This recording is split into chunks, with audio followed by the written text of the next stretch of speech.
નમસ્કાર મિત્રો, તમે જોઈ રહ્યા છો મિડ એજ બાઇકર્સ અને હું છું દક્ષેશ શાહ.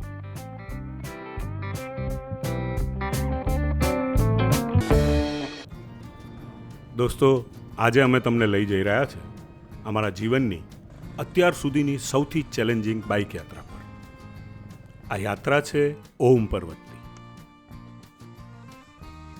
ભારતના ઉત્તરાખંડમાં આવેલો ઓમ પર્વત કુદરતનો કરિશ્મા છે. દોસ્તો, આમ તો અમે અમદાવાદથી ઓમ પર્વત અને આદિ કૈલાસની બાઇક યાત્રા કરી હતી અને એના વિડીયો પણ અમે બનાવ્યા છે, જે તમે અમારી ચેનલ ઉપર જોઈ શકશો. પરંતુ આ દરમિયાન અમને સૌથી પડકારરૂપ અને ખતરનાક સફર લાગી હોય તો એ છે ધારચુલાથી ગુંજી અને ઓમ પર્વતની સફર. ધારચુલાથી ગુંજી અને ત્યાંથી ઓમ પર્વત સુધીનો રસ્તો એ માત્ર રસ્તો જ નથી, પરંતુ એક એવી કસોટી છે કે જેમાં તમારામાં રહેલી હિંમત, વિશ્વાસ, તાકાત અને ધીરજ, આ બધાની પરીક્ષા એક સાથે લેવાય છે. અમે જ્યારે ધારચુલાથી નીકળ્યા ત્યારે શરૂઆતમાં રસ્તો અમને ખૂબ જ સરળ લાગ્યો. એક સમય તો અમને એવું લાગ્યું કે લોકો ખોટું ડરાવે છે.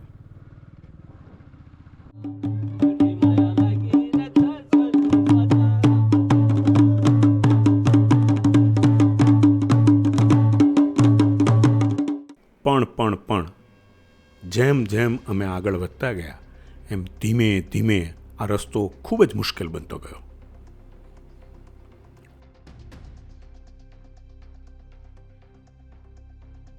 ડામરના રસ્તા છોડી દીધા પછી કાચા રસ્તામાં આવતા કાંકરા, પથ્થર, ખાડા અને કીચડ અમારું સ્વાગત કરતા હતા. ક્યારેક ઢાળ ચડતી વખતે અમારી બાઇક ધ્રુજી જતી. અમને એવું લાગતું કે બાઇક પણ હાંફી રહ્યું છે. ક્યારેક કાદવ કિચડમાંથી પસાર થવું પડે અને ક્યારેક ખતરનાક ખીણની બાજુમાંથી પસાર થતી વખતે અમને ખીણમાં સરકી જવાની બીક લાગે. તે ક્ષણે સમજાય કે ખરેખર હિંમત શું છે અને આત્મવિશ્વાસ શું ચીજ છે.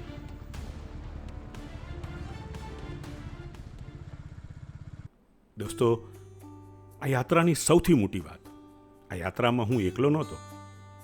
મારી પત્ની ભાવના પણ મારી સાથે હતી.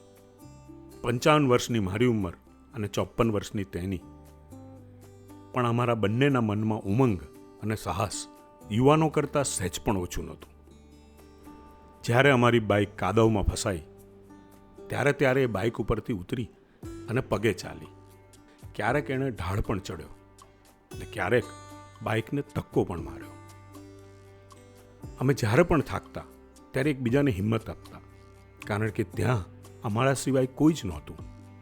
ક્યારેક થાક લાગે તો એકબીજાને પાણી આપતા અને જ્યારે મનમાં ડર લાગે ત્યારે પ્રભુ શ્રી શિવનું સ્મરણ કરી એકબીજાની હિંમત વધારતા. એ આદિ કૈલાસ. દોસ્તો, અહીં અમને સમજાયું કે સાથીદારનો સાચો અર્થ શું છે.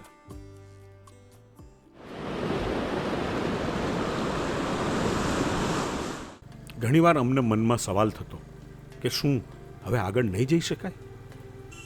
શ્વાસ ફૂલી જાય, શરીર થાકી જાય, પણ મનમાં એક જ ઈચ્છા હતી, ઓમ પર્વતના દર્શન કરવા. દરેક પથ્થર પર ચલાવતા, દરેક કાદવમાં બાઇક ખેંચતા, દરેક વળાંક પર જોખમ લેતા અમારા મનમાં એક જ અવાજ ગુંજતો હતો, ઓમ નમઃ શિવાય. અમે જ્યારે ગુંજી ગામમાં પહોંચ્યા ત્યારે સૌથી મોટી હાશ થઈ, પરંતુ હજી ઓમ પર્વત જવાનું બાકી હતું. લાઈફનું સૌથી ટફ બાઇકિંગ આજે કરી. ગુંજીમાં અમે આદિ કૈલાસ હોમસ્ટેમાં રોકાયા. અહીંના લોકોનું સ્મિત, એમનું પ્રેમાળ સ્વાગત, એ થાકેલા દેહને એક નવી શક્તિ આપી ગયું. હિમાલયની વચ્ચે એ નાના ગામમાં લાગ્યું કે જાણે આપણે આપણા જ ઘરે આવી ગયા હોઈએ. બીજે દિવસે સવારે અમે ઓમ પર્વત જવા નીકળ્યા. Good morning friends. સવાર પડી ચૂકી છે ને અમે લોકો ઓમ પર્વત તરફ જઈ રહ્યા છીએ. ફરી અમારો રસ્તા સાથેનો સંઘર્ષ ચાલુ થયો. ડામર રોડની જગ્યાએ માત્ર કાંકરા અને પથ્થર. આ બધા સાથે બાઇક ચલાવતા ચલાવતા જ્યારે અમને દૂરથી ઓમ પર્વતના દર્શન થયા ત્યારે અમે અભિભૂત થઈ ગયા.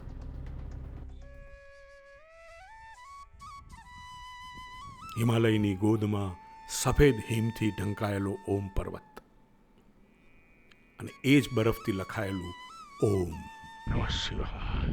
જાણે સ્વયં ભગવાન શિવ સામે ઊભા હોય એવું લાગ્યું.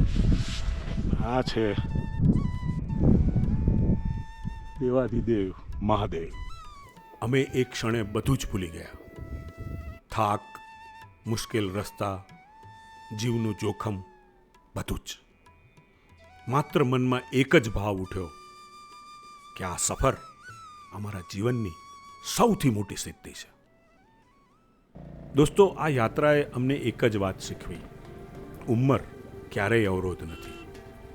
55 અને 54 વર્ષની ઉંમરે જો મનમાં આગ હોય, જો મનમાં ધગશ હોય, તો હિમાલયના સૌથી મુશ્કેલ રસ્તાઓ પાર કરી શકાય છે. દોસ્તો, અમારી આ સફર તમને કેવી લાગી એ કોમેન્ટમાં લખજો.